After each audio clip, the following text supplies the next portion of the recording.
पृथ्वी का सबसे दक्षिणी और सबसे कम आबादी वाला महाद्वीप अंटार्कटिक वृत्त के लगभग पूरी तरह दक्षिण में स्थित और दक्षिणी महासागर, जिसे अंटार्कटिक महासागर भी कहते हैं, से घिरा होने के कारण इसमें भौगोलिक दक्षिणी ध्रुव।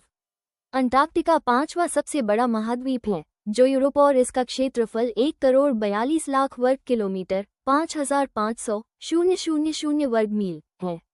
अंटार्कटिका का अधिकांश भाग अंटार्कटिक बर्फ की चादर, जिसकी औसत मोटाई 1.9 किलोमीटर 1.2 मील है।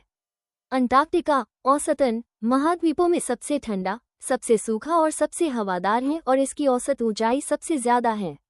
यह मुख्य रूप से एक ध्रुवीय रेगिस्तान है, जिसके तट पर 200 मिलीमीटर 8 इंच से अधिक वार्षिक वर्षा होती है और अंतर्देशीय में बहुत कम।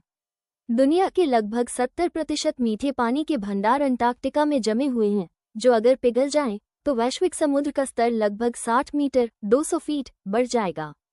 अंटार्कटिका पृथ्वी पर सबसे कम तापमान -89.2 डिग्री सेल्सियस 128.6 डिग्री फ़ारेनहाइट का रिकॉर्ड रखता है। तटीय क्षेत्र गर्मियों में 10 डिग्री सेल्सियस 50 डिग्री फ़ारेनहाइट से अधिक तापमान तक पहुंच सकते हैं। जानवरों की स्थानीय प्रजातियों में घुन, नेमाटोड, पेंगुइन, सील और टॉर्डिग्रेड शामिल हैं। अंटार्कटिका की बर्फ की अलमारियों को संभवतः पहली बार 1820 में फैबियन गोटलिब वॉन बेलिंग्सहॉसन और मिखाइल लाजारेव के नेतृत्व में एक रूसी अभियान के दौरान देखा गया था। इसके बाद के दशकों में फ्रांसीसी, अमेरिकी और ब्रिटिश अभियानों द्वारा आगे की खोज की गई।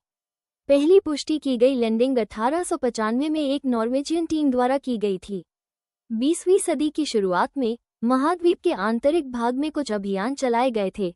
ब्रिटिश खोजकर्ता डगलस मावसन, एडगेवर्थ डेविड और एलिस्टियर मैकेवरे 1909 में चुंबकीय दक्षिणी ध्रुव पर पहुंचने वाले पहले व्यक्ति थे और भौगोलिक दक्षिणी ध्रुव पर पहली बार 1911 में नॉर्वेजियन खोजकर्ता रोड अमुंडसेन पहुंचे थे।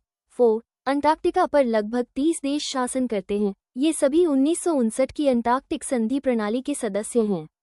संधि की शर्तों के अनुसार अंटार्कटिका में सैन्य गतिविधि, खनन, परमाणु विस्फोट और परमाणु अपशिष्ट निपटान निषिद्ध हैं। अंटार्कटिका और उसके आसपास पर्यटन, मछली पकड़ना और अनुसंधान मुख्य मानवीय गतिविधियां हैं।